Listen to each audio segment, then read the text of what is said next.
Heidi एक आम औरत, 2 बच्चों की माँ, अपना और अपने घर वालों का पेट पालना चाहती थी। गुर्बत और मुश्किल हालात ने उसे दिन रात काम पर लगा रखा था, मगर किस्मत ने कभी साथ ना दिया। उसने अपना घर छोड़ा और बड़े शहर का रुख किया, जहाँ उसे एक रेस्टोरेंट में नौकरी मिली। सब कुछ नॉर्मल चल रहा था, वक्त गुजरता गया, लेकिन फिर अचानक हाइडी गायब हो गई। वो कहाँ गई? भाग गई या खो गई? मर गई या मार दी गई? जब ये राज एक्सपोज हुआ तो हर सुनने वाला शॉक था।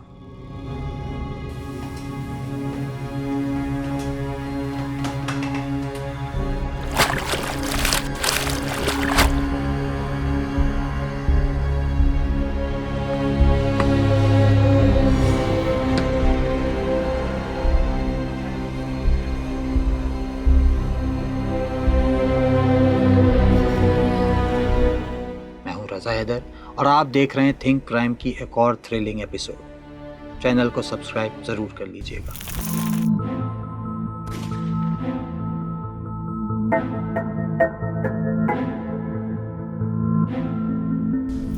इस स्टोरी का आगाज स्पेन के शहर मैड्रिड से होता है, जो स्पेन का सेंट्रल कैपिटल है। इसी शहर में पैदा होने वाला एक शेफ, सीजर रोमान, अपनी एक डिश काचूपो की वजह से बहुत मशहूर था। ये डिश स्पेन के इलाके ऑस्ट्रेरियाज की खास डिश है। सीजर ने 2016 में पहला रेस्टोरेंट खोला और सिर्फ 1.5 साल में मजीद 4 ब्रांचेस खोल ली। पब्लिक ने उसे द किंग ऑफ काचूपो का टाइटल दे दिया। मगर ये इतना सिंपल नहीं था जितना आपको लग रहा है, क्योंकि इस कामयाबी के पीछे जो कहानी थी वो बहुत खौफनाक थी। असल में सीजर रोमान का ताल्लुक Spain right wing political phalange party से था। ये एक एक्सट्रीमिस्ट ग्रुप था। सीजर रोमन ने पार्टी में अपनी एग्रेसिव नेचर से नाम बनाया। यूनियंस में घुसकर मुखालफिन को डराना धमकाना उसका काम था। यहाँ तक कि वो अपने वर्कर्स को सैलरीज भी नहीं देता था।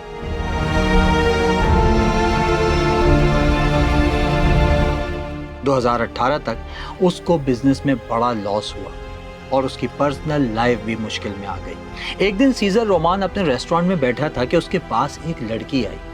उसने कहा, मैं जॉब करना चाहती हूँ। ये लड़की हाइडी थी।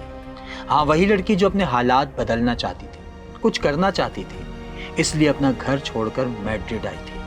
अप्रैल 2018 में 25 साल हाइडी पॉज ने सीजर रोमान के रेस्टोरेंट में काम शुरू किया, मगर सीजर का इरादा तो कुछ और ही था। उसने हाइडी के करीब आना शुरू कर दिया। हाइडी जरूरतमंद थी और अकेली भी, वो भी सीजर को रोक ना सकी।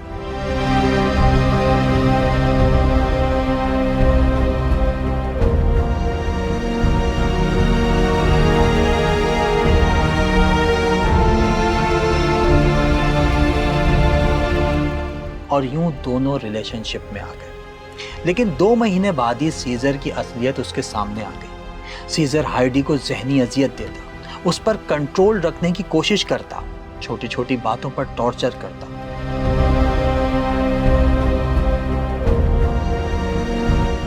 तो बिल आखिर जून 2018 में हाइडी ने उसे एक नोट लिखकर कहा कि तुम मेरा पीछा छोड़ दो और मुझे आज़ाद रहने दो।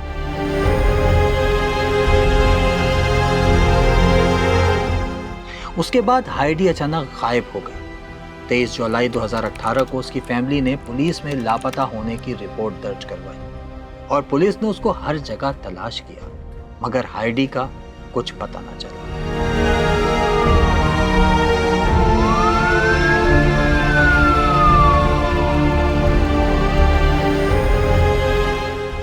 तीन हफ्ते बाद यानी 13 अगस्त 2018 को मैड्रिड के एक वेयर हाउस में आग लगने के बाद फायर फाइटर्स को एक जला हुआ सूटकेस मिला, जिसमें एक इंसानी जिस्म के टुकड़े थे।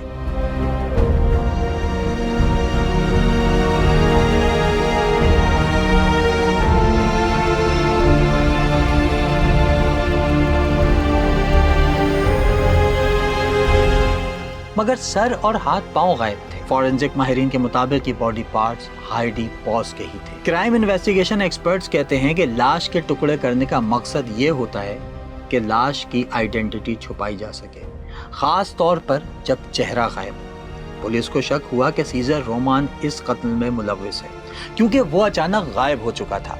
पुलिस ने सीजर रोमान के वेयर हाउस पर छापा मारा और उस इन्वेस्टिगेशन में उसके किचन से खून आलूद चाकू मिले। जो फॉरेंसिक रिपोर्ट के मुताबिक मर्डर में इस्तेमाल हुआ था। एविडेंसेस इकट्ठे हुए तो पता चला कि 5 अगस्त 2018 को सीजर रोमान ने एक टैक्सी ली थी जो उसी वेयर हाउस तक गई थी जहां हाइडी के बॉडी पार्ट्स मिले थे।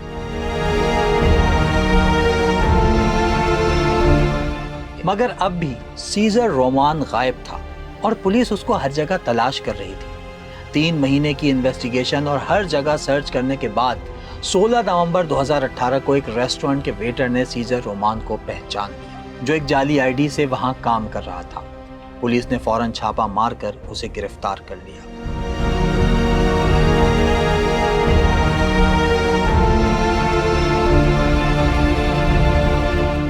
मई 2021 में स्पेन में सीजर रोमान का ट्रायल शुरू हुआ।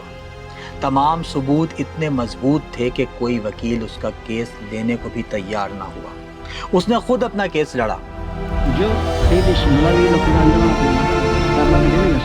मगर अदालत ने उसकी सफाई को झूठा करार देकर जून 2021 में उसे हाइडी पॉज के कत्ल और लाश के टुकड़े करने के जुर्म में 15 साल कैद और हाइडी के बच्चों और मां को तकरीबन 2,40,000 यूरो हर्जाना अदा करने का हुक्म दिया। 2022 में रोमन ने बेल पर रिहा होने की अपील दर्ज की, मगर ये अपील भी रिजेक्ट हो गई। और फिर जब सारे रास्ते बंद हो गए तो उसने खुद ही एतराफ कर लिया। अप्रैल 2024 में पीपल्स मैगजीन के मुताबिक सीजर ने एक लेटर लिखकर ये बताया कि हाइडी को उसी ने मारा।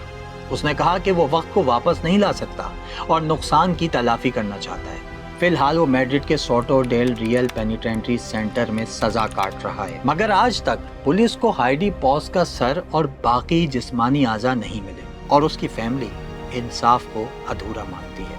ये केस स्पेन का हाई प्रोफाइल केस बना।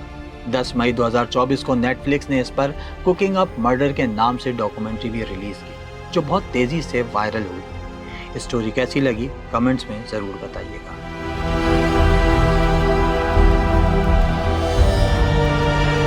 Es que el chaval que iba con ella nunca se le ha llevado el juzgado para declarar.